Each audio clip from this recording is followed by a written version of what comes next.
Chari hafi aha. Maze ni hafi. Aho etone nkwereke.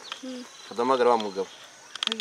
Uretse manze namagare umukomisiyoneri. Niyo navugaga. Yes. Muhamagare. Muhamagare. Yawe. Akantu heza ntabwo twaduhenzwe nuko ashaka kuza kwifuza akatwaka amafaranga y'ikirenga. Hoya turacirikanye nawe turaza kumva uretse gatoya. Niriwe neza. Muri hehe se ko twari tugeze kuri wa murimo? Okay, ngaho tebuka. Sawa. Akubwiye? Arambengaraje ngari hafi hano. Ushiri nuko bigiye biteza stress nawe. Erega ndashaka amafaranga tuyakora akarangira akora akazi. Amafaranga akoze arahomba bugiko. Binuka bigira stress ari.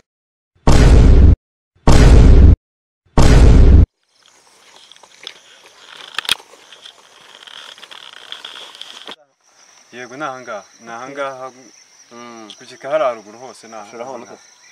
Gende kubona kintu tweshere nuko. Ari sawa. Ega boss ntabwo nanjye nabahangika mba nabanje kuhareba neza nkabona ko haburangiye. Okay. Wera nugwera ngaho ukagenda bashika no kuri ramenzo ukazamuka kuri ya ruguru ku mutwe hariya. Ukongera ugatambika ugahingukana hararuguru. Hanyuma ukamanuka nuko kuhangana. Shari umva se. Ufite telefone hano? Yifungura ubundi tubafotore turebe.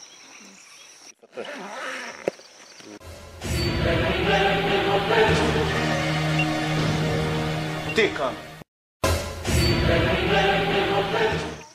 Hamagara abasore nubwo twashwanye bwose ariko reka bahamagare baze. Ndabizi ikiraka nako bari bucyange. Yo. Ase wa mukomisiyoneri agiye hehe? Bamukomisiyoneri. Mwenye so ajya kwitaba telefone mwihore bra ntabwo abamenye ibyabo. Asanga n'abandi bakiriya ashaka kuzana hanga. Sishiri ura mukomisiyoneri uramwizeye. Basi. Umugerageze muze munsange hano kuruzi. Hano gutya kuri wa murima bamuhire wa ruguru wa wundi yenda kugurisha. Muze muhansange mbereke dore dukora. Hano mbonye umusista uri kumwe no mugabo nyine ugiye kuyigura. Nimba ari shewe simbizi mbonye bafite ibaga bafite amafaranga muze mbereke mwana muze tuyatsindire durebe uko tuyatwara. Mva rero mukiza nimuza murahansanga barabari aho bari muraza guca inyuma yanjye nk'abagenzi bigendera uhita mumushikuza ya baga uhita mwirukanka uhita mbakurikiza amaso mbarebe mwebwe turaza kugabana nyuma sibyo se mwana sawa ibyo bintu ni sawa. Cyane nubwo muzi ngewe wakaritsiye gusa wanga gusa. Akubiriye naga ari wa wundi. Unize kubona ku kiyaga. Uzi ko mwibutse? Atubye naga bitureba abantu. Byihorere. Sheri nakazi kawe. Abyo naga bitureba mwana byihorere abantu. Apo nashaka tubeshye nese ubundi k'amafaranga yacu tuyafite. Mwihorere.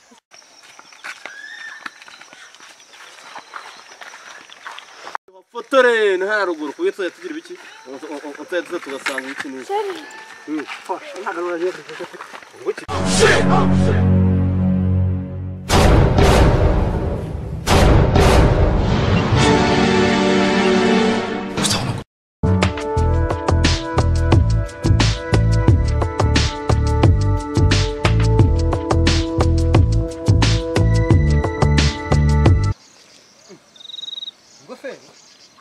ingofero se igeza hitera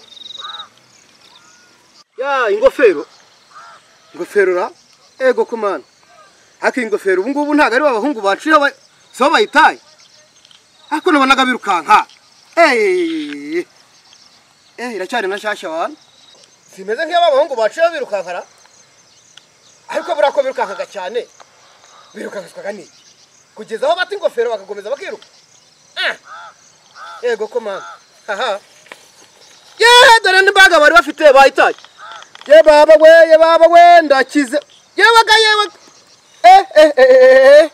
hayi nkawe nongeye ndariye rwose nongeye ndariye bori rihe batsimbye hariya je kwitsembura nyine akatwaga doseka ubu tuvugana turagabana tunganye ejo ndaratwibye ubuganda ko nimeze tukorega twetsimvye tujye tugabana buri wese acukwe twimanukire. tugiye kugenda munyereke boro ahantu iri hanyuma ubundi ibiri tubivugane. Ibyo biroroshye sha. Sawa. twigende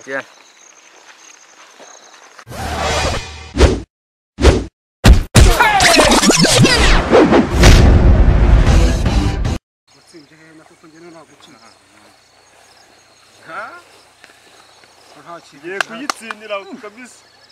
Nta icyo amuginga ko nawe nta kintu ndimo kubona. Dore haraha dore twaje gutya. Ndabishe rero. Abareke ndabishe.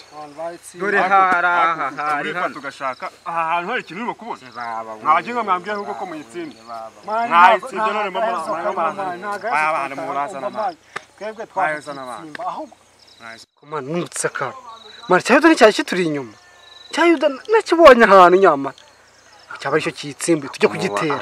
Nukuri mana ntago ragahezo. Wowe twizeye nituma kwizeye. Ndamukubonera ari kuri amuginga ndamwice wi. Je nta kintu mwanyumvisha. Mwebwe muratsindira boro zanje mwarangiza mukambwira ngo ni Yuda wazitwaye. Je aka kanya munyereke aho Yuda ari. Ngende ndibane nako. Ntago mwanyumvisha ukuntu boro bazitwaye. cyo gahigo mana Nkeneye ni